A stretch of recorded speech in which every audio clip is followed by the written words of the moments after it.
sumablay siya rito, baka mamaya paluin siya ni Jericho. Mukhang safety ang gagawin nila rito. Itatago dapat sa likod ng numero 5.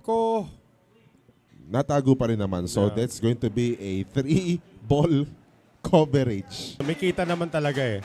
Saan lang dadalin nitong At si saan Arpigueta? pupunta?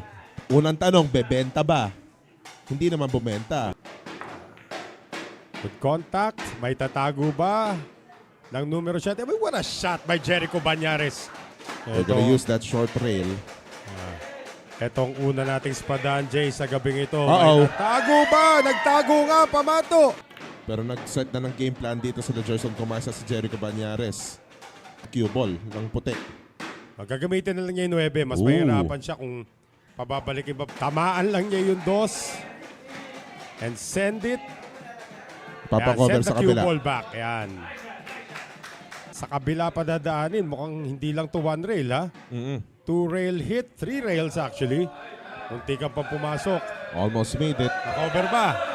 Siyempre yung mga supporters ito magkabilang kapalan. Enjoying. Use that 6-ball.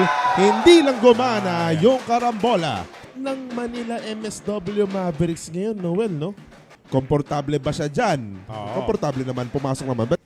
But Manila MSW Mavericks, they're changing their game completely. Kanina pa. Para kanina pa nag-acrobat to si Gerson Cumayas. 2-game losing streak na sila eh.